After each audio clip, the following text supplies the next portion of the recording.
Bem, queridos, boa noite a todos, boa madrugada, bom dia, né? Sabemos a hora que vocês vão ver esse vídeo. Você já tem alguns vídeos que eu postei, né, do 20º exame de ordem e também do 21º exame de ordem, no que diz respeito à prova objetiva. Hoje nós vamos ler. Na verdade, eu vou aqui só fazer uma leitura, né, da prova prática profissional. Uma forma também aí para ajudar vocês. Muitas das vezes vocês estão aí com preguiça de pegar o material para ler e estando no computador, na internet fica mais fácil de vocês colocarem um fonezinho de ouvido e começar a escutar aí a leitura.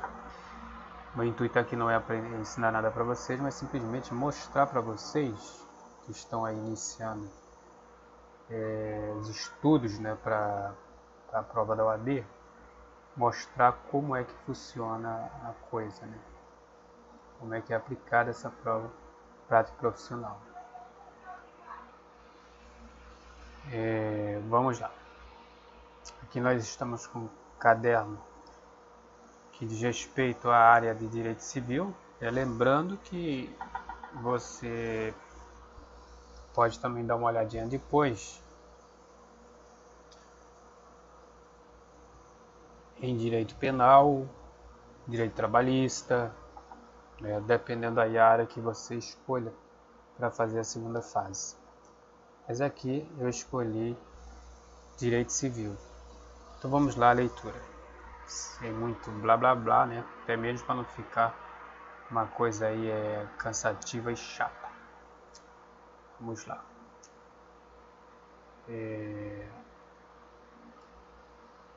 21º exame de ordem, unificado. Prova prática profissional, área de direito civil, aplicada em 22 de janeiro de 2017. Aqui diz o seguinte: o gabarito preliminar da prova prática profissional corresponde apenas a uma expectativa de resposta, podendo ser alterada até a divulgação do padrão de resposta definitivo. Qualquer semelhança nominal ou situacional presente nos enunciados das questões é mera coincidência.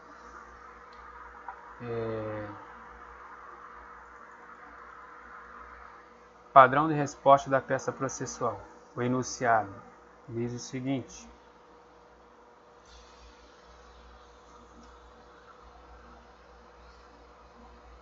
em junho de 2009, Soraya, adolescente de 13 anos, perde a visão. Gente, se eu errar aí alguma coisa na leitura, vocês não olhem não, tá? Porque estou aqui numa sala meio escura, a iluminação aqui não é muito legal e às vezes eu posso me atrapalhar, mas vamos lá. Em junho de 2009, Soraya, adolescente de 13 anos, perde a visão do olho direito após a explosão de aparelho de televisão, que atingiu superaquecimento após permanecer 24 horas ligado ininterruptamente. A TV de marca Eletrônicos S.A. fora comprada 2 meses antes pela mãe da vítima, exatos 7 anos depois do ocorrido. Em junho de 2016, a vítima propõe ação de indenização por danos morais e estéticos em face da fabricante do produto. Na petição inicial, a autora alegou que sofreu dano moral e estético em razão do acidente de consumo, atraindo a responsabilidade pelo fato do produto, sendo dispensada a prova de culpa, razão pela qual requer a condenação da ré ao pagamento da quantia de R$50 mil a título de danos morais e de R$50 mil pelos danos estéticos sofridos. No mais, realizou a juntada de todas as provas documentais que pretende produzir, inclusive laudo pericial elaborado na época, apontando o defeito do produto, destacando desde já a desnecessidade de dilação probatória. Recebida a inicial, o magistrado da primeira vara civil da comarca Y determinou a citação da ré e, após a oferecida a contestação, na qual não se requereu produção de provas, decidiu proferir julgamento antecipado, decretando a improcedência dos pedidos da autora, com base em 2 fundamentos: inexistência da relação de consumo, com consequente inaplicabilidade do Código de Defesa do Consumidor, pois a vítima autora da ação já alegou em sua inicial que não participou da relação contratual com a ré, visto que foi sua mãe quem adquiriu o produto na época. Prescrição da pretensão autoral em razão do transcurso do prazo de 3 anos, previsto no artigo 206, parágrafo 3º, inciso 5 do Código de Defesa do Consumidor. Então aqui, meus amigos, eu não vou ficar fazendo muito comentário, até porque conforme eu falei, eu não pretendo aqui ensinar nada para vocês, simplesmente fazer a leitura. Mas se vocês observaram aqui, trata-se de um adolescente de 13 anos, certo? O aparelho foi comprado 2 meses antes pela mãe da vítima. Aí vejam aqui os fundamentos.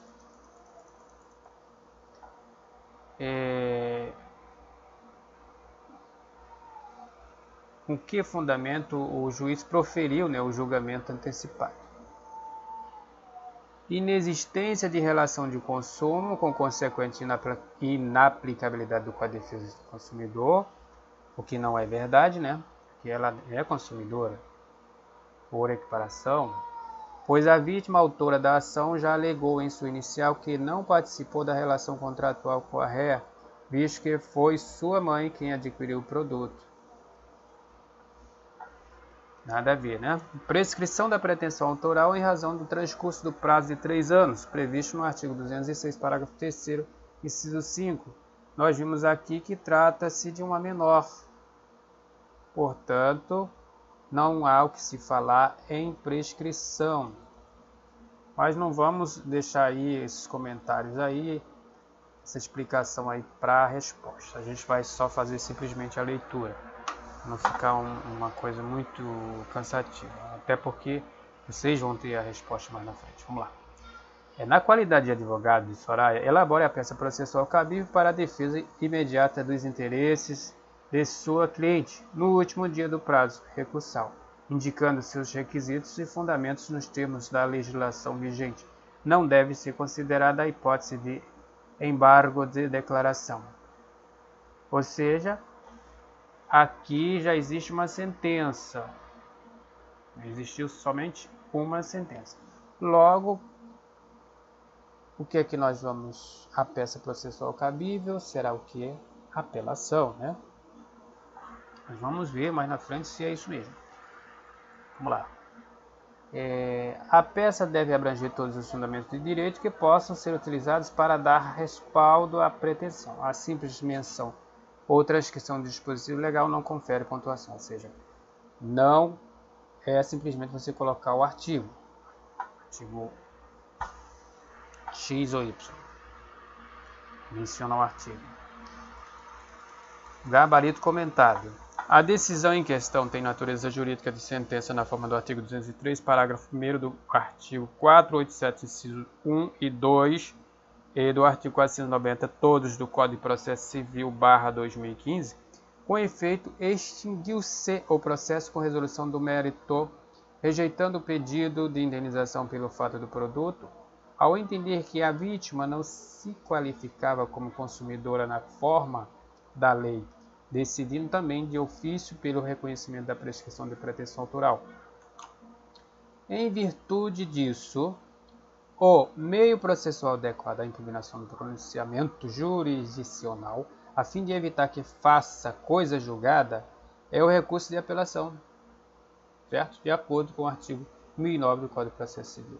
Deve-se, para buscar a tutela integral ao interesse da autora, impugnar cada um dos capítulos da sentença, isto é, tanto a inexistência da relação de consumo quanto o reconhecimento de ofício da prescrição. Ademais, como a autora já produziu toda a prova pré-constituída que julga adequada, deve devolver toda a matéria impugnando pelo provimento total do recurso de apelação, para que o tribunal examine as demais questões, sem determinar o recurso do processo ao juízo de primeiro grau, na forma do artigo 1013, parágrafo 4º do Código de Processo Civil. Quanto ao primeiro ponto, deve-se sustentar a existência de relação de consumo entre a autora da ação, vítima de acidente de consumo, e a ré fabricante do produto defeituoso que lhe causou dano moral e estético. Neste caso, a despeito de não ter participação como parte da relação contratual de compra e venda do produto, a autora é qualificada como consumidora, pois nas hipóteses de responsabilidade pelo fato do produto, é consumidor toda pessoa que utiliza o produto ou serviço como destinatário final. Artigo 2º caput do CDC, ou seja, o Código de Defesa do Consumidor, assim como equiparam-se aos consumidores todas as vítimas do evento, conforme artigo 17 do Código de Defesa do Consumidor.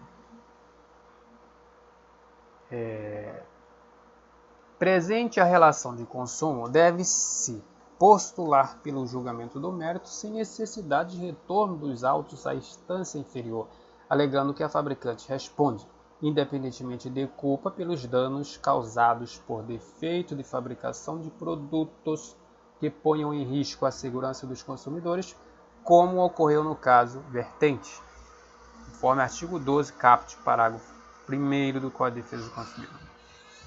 Quanto ao segundo capítulo da sentença, deve-se pretender o afastamento da prescrição. Isso porque não corre prescrição contra absolutamente incapaz, nos termos do artigo 198, inciso 1 do Código Civil, razão pela qual o termo inicial de contagem do prazo prescricional de 5 anos,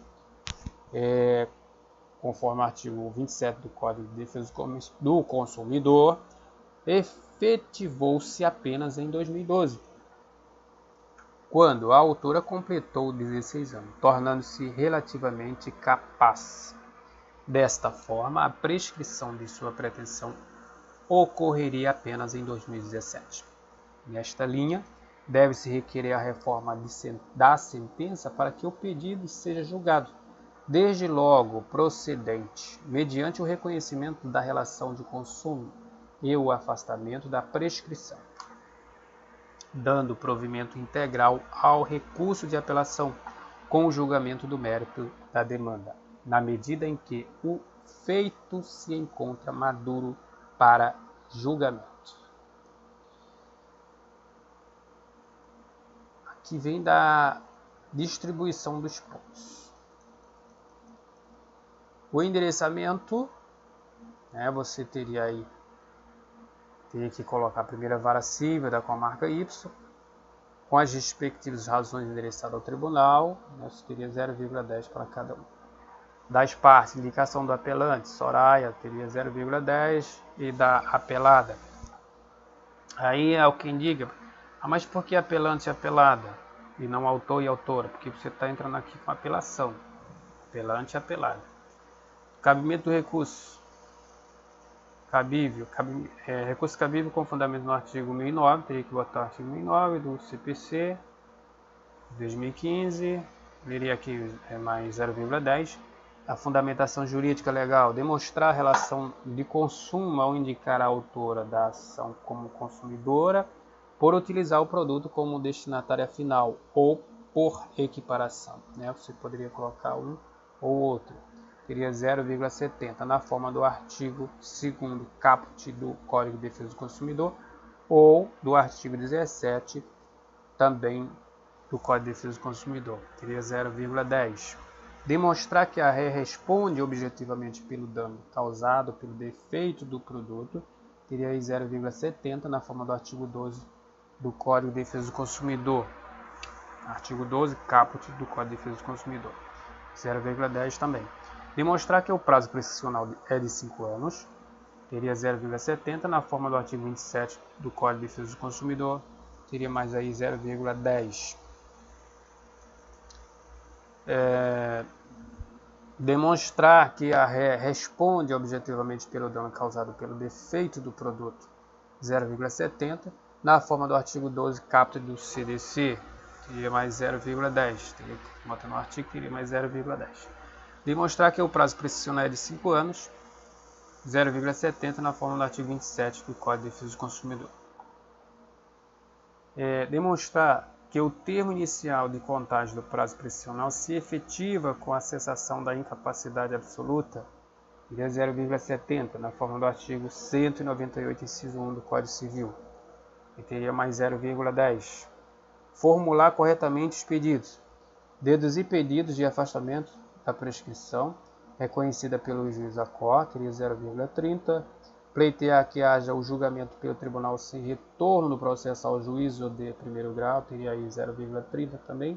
A forma do artigo 1013, parágrafo 4º do Código de Processo Civil, /2015, teria mais 0,10. Isso você colocando aí o artigo correto, ou seja, o 1013. Conhecimento, admissibilidade, teria 0,20. E provimento do recurso ou reforma da decisão para julgar procedentes os pedidos deduzidos na inicial, mais 0,20. Demonstrar o reconhecimento do prazo, 0,10. Fechamento da peça, indicar a inserção do local, assinatura, aquela parte lá do final, né? Local, data, assinatura, né? E o AB. Teria aí 0,10. Agora a gente vai aqui para o padrão de resposta das questões, né? Conforme alguns, a maioria, né, já sabem, a prova prática profissional, ela é composta da peça processual e mais 4 questões aí discursivas. Vamos lá, o enunciado da primeira. Ana, menor impúbere, é filha de José e Maria, ambos com apenas 18 anos de idade, desempregados e recém-aprovados para ingresso na Faculdade de Direito Alfa. As respectivas famílias do casal possuem considerável poder aquisitivo, porém, se recusam a ajudá-los no sustento da pequena Ana, em razão de desentendimentos recíprocos. Destaca-se, por fim, que todos os avós são vivos e exercem profissões de destaque. Com esteio na hipótese proposta, responda aos itens a seguir. Letra A. Os avós são obrigados a prestar alimentos em favor de sua neta? Em hipótese positiva, cuida-se de obrigação solidária?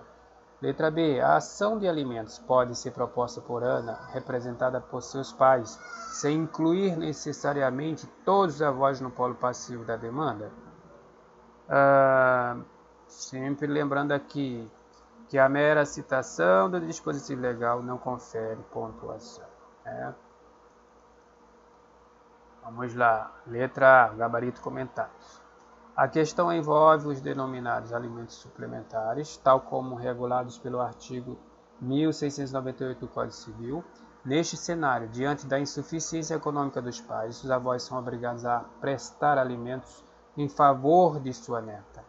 No entanto, não se trata de obrigação solidária, tal como regulada pelo artigo 264 do Código Civil, mas de obrigação subsidiária, devendo ser diluída entre avós paternos e maternos, na medida de seus recursos, diante de sua admissibilidade e possibilidade de fracionamento.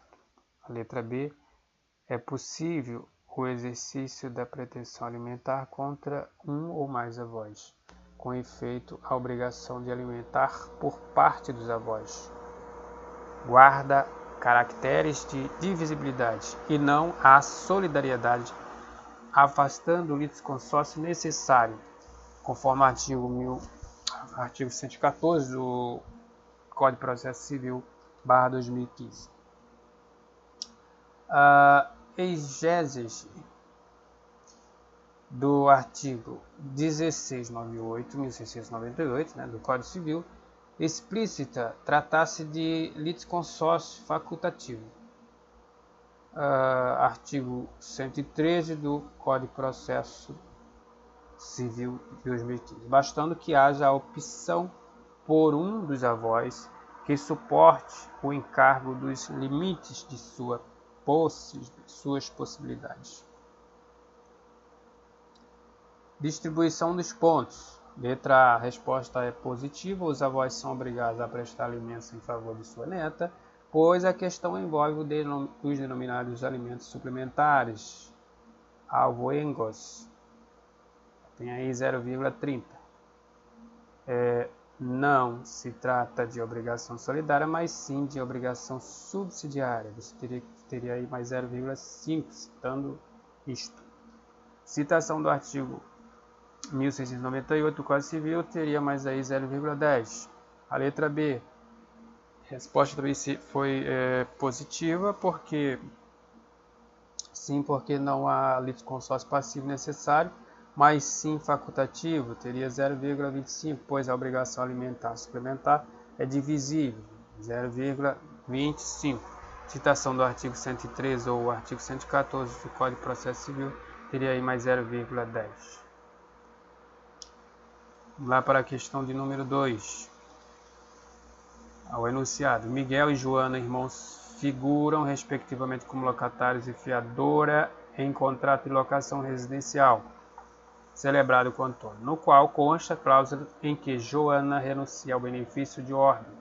Diante da ausência de pagamentos dos valores acordados, Antônio promoveu a ação de execução por título extrajudicial em face de ambos os devedores. Miguel foi citado 5 dias úteis antes de Joana, sendo que o comprovante de citação de Joana foi juntado aos autos 20 dias úteis após o de Miguel.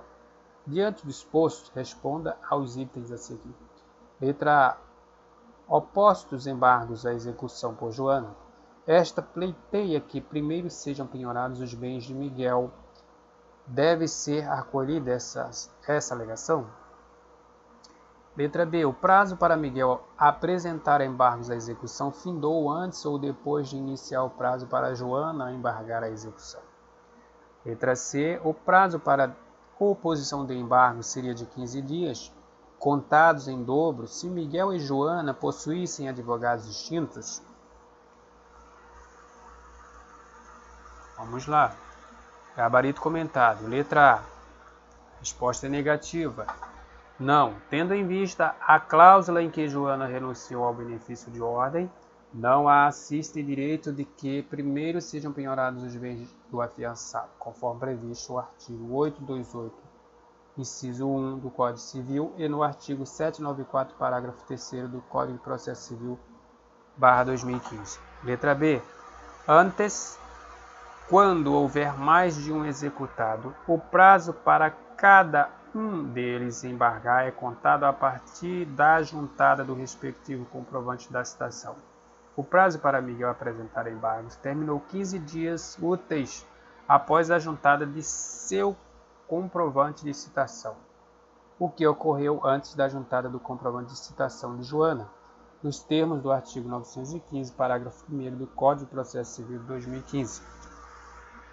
Para a letra C, a resposta é negativa.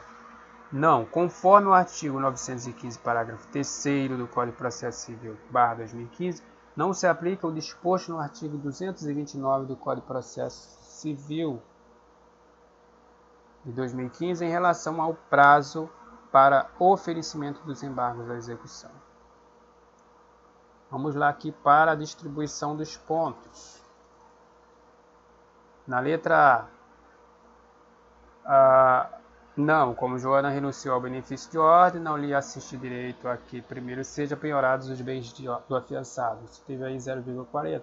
Segundo o artigo 828, inciso 1 do Código Civil, ou do artigo 794, parágrafo 1º do Código de Processo Civil, teria aí 0,10.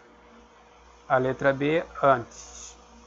Quando houver mais de um executado, o prazo para cada um deles embargar é contado a partir da juntada do respectivo comprovante da citação, teria aí 0,30. Segundo o artigo 915, parágrafo 1º do Código de Processo Civil 2015 teria aí mais 0,10. A letra C, não se aplica o prazo em dobro, com base no artigo 229 do Código de Processo Civil, para oferecimento dos embargos à execução. Teria aí 0,25, conforme o artigo 915, parágrafo 3º do Código de Processo Civil, teria aí mais 0,10. Ou seja, cada artigo desse que você citar, você vai ter essa pontuação aqui, 0,10. Também aquele que você deixar de citar, você vai ter menos 0,10 ou 0,25, conforme aí o valor de cada questão. Vamos lá para a questão de número 3. Diz o enunciado: a Sociedade Empresária Y de Porto Alegre e a Sociedade Empresária X, com sede em Salvador e filial em São Paulo, ambas de grande porte, firmaram um contrato de parceria para desenvolvimento de um programa de instalação de máquinas subterrâneas, que seguiu um modelo de instrumento contratual elaborado pela Sociedade X, com cláusula de eleição de foro em São Paulo, local de instalação das máquinas.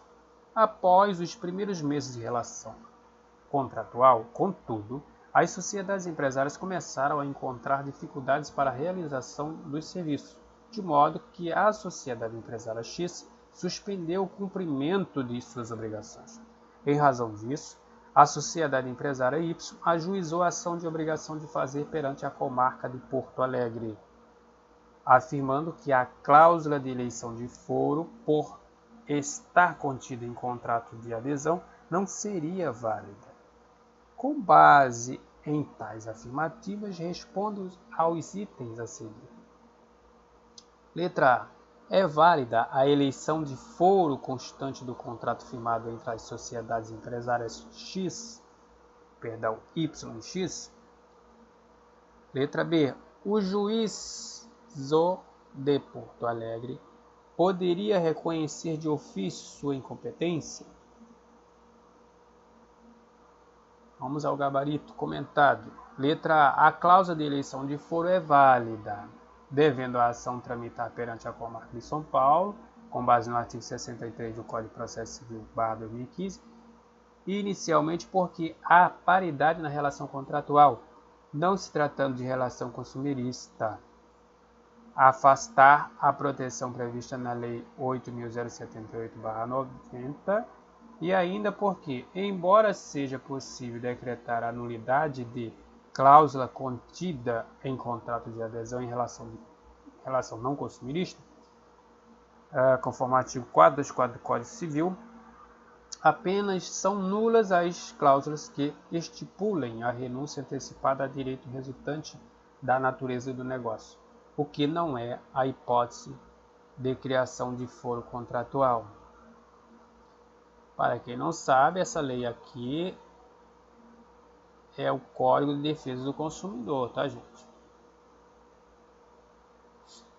Algumas pessoas de repente não sabem. Isso aqui é a lei do Código de Defesa do Consumidor. A letra B. Por se tratar de incompetência territorial, esta é relativa e não pode ser declinada de ofício pelo magistrado, com base no artigo 64, parágrafo 1º e artigo 65, ambos do Código de Processo Civil. Devem ser alegadas em preliminar de contestação, com base no artigo 337, inciso 2 do Código de Processo Civil. Vamos lá para a distribuição de pontos. A letra A, a resposta foi negativa. Sim, a cláusula de eleição de foro é válida, devendo a ação tramitar perante a comarca de São Paulo. Você teria aí 0,25. Identificação de relação não consumerista ou paritária teria mais 0,25. A citação do artigo 63 caput ou do parágrafo 1º do Código de Processo Civil /2015 ou o artigo 78 do Código Civil ou súmula 335 do STF, teria aí mais 0,10. Para a letra B, a resposta foi negativa. Não. Por se tratar de competência relativa, não pode ser declinada de ofício pelo magistrado. Isso teria aí 0,55 se colocasse isto. Segundo o artigo 64, parágrafo 1º, ou artigo 65 caput do Código de Processo Civil /2015, ou súmula 33 do STJ, ou artigo 337, inciso 2 do Código de Processo Civil /2015. Teria mais aí 0,10. Vamos lá agora para a quarta e última questão. Ronaldo tem um crédito com Celso, no valor de R$20 mil. O referido crédito foi proveniente de contrato de mútuo celebrado entre as partes, subscrito por duas testemunhas. Apesar do vencimento da obrigação, Celso não cumpre o avançado. Ronaldo propõe a ação de execução para o adimplemento da obrigação, restando evidenciado que Celso efetivamente doou seus 2 únicos bens automóveis para Jorge antes da propositura da ação. De acordo com as informações constantes no caso, responda aos itens a seguir. Letra A. É possível identificar algum vício na doação dos bens automóveis? Letra B. Indique o instrumento processual do qual Ronaldo pode se valer para permitir que os bens doados possam ser expropriados na execução proposta. Fundamente a resposta com os dispositivos legais pertinentes. O valor dela aqui é 0,65 e dessa 0,60. Sempre lembrando aqui, ele sempre coloca a observação que a mera citação do dispositivo legal não confere pontuação. Vamos lá o gabarito comentado. A letra A. No caso, pode-se identificar a fraude contra credores prevista no artigo 158 do Código Civil, pois a doação dos únicos bens reduz o devedor à insolvência. A letra B. Para que o credor prejudicado consiga perseguir os bens alienados em fraude contra credores, terá que se valer de ação pauliana, prevista no artigo 161 do Código Civil, pois a doação ocorreu antes do ajuizamento da execução. Aqui na distribuição de pontos, a letra A, a resposta foi positiva. Sim, identifica-se a fraude contra credores. Você teria aí 0,20, pois a doação dos únicos bens reduz o devedor à insolvência. Teria mais 0,30. Nos termos do artigo 158 do Código Civil, se ganharia aí mais 0,10. Letra B. O credor terá que se valer de ação pauliana ou ação revocatória. Teria aí mais 0,55. Se você colocasse nos termos do artigo 161 do Código Civil, teria aí mais 0,10. Lembrando que cada uma dessas que você deixa de colocar, você perde ponto. Ou seja, aqui já seria menos 0,10, se deixou de colocar seria menos 0,20 e assim por diante. Meus amigos, conforme eu falei no início do vídeo, a ideia aqui não é ensinar nada para vocês, mas simplesmente fazer a leitura aí da prova e que vocês tenham esse material aí disponível aí na internet, né? De repente até você já tem aí alguém que já tenha postado, mas não interessa, eu estou fazendo a minha parte. Espero de qualquer forma ter podido contribuir aí com os estudos de vocês. Peço desculpa aí pela qualidade do vídeo, do som, mas espero poder aí comprar um material melhor para poder ter uma qualidade melhor de vídeo aí. Desde já agradeço a atenção de todos e sucesso aí na vida de vocês. E não desanime. Continue firme aí nos estudos. Na verdade é uma batalha muito árdua, mas só não passa aquele que desiste ou aquele que nunca faz o exame. Esse nunca vai passar mesmo. Mas se você persistir, uma hora você vai conseguir. Um abraço a todos. E lembrando que logo que saia o gabarito oficial do 22º exame de ordem, eu vou fazer também a leitura para vocês aí da prova objetiva. Estou só aguardando aí sair o gabarito oficial, porque não interessa fazer agora. Possivelmente tem alguma questão aí que seja alterada, né, o gabarito, seja cancelada, anulada, não sei. Porque tantos exames aí sai comentários que vai ser anulada a questão A, a questão B, no final das contas a banca resolve manter o gabarito. Então, na verdade, é melhor esperar aí sair o gabarito oficial para poder eu postar esse vídeo para vocês. Bom, boa noite a todos, um forte abraço e, conforme disse, até o próximo vídeo.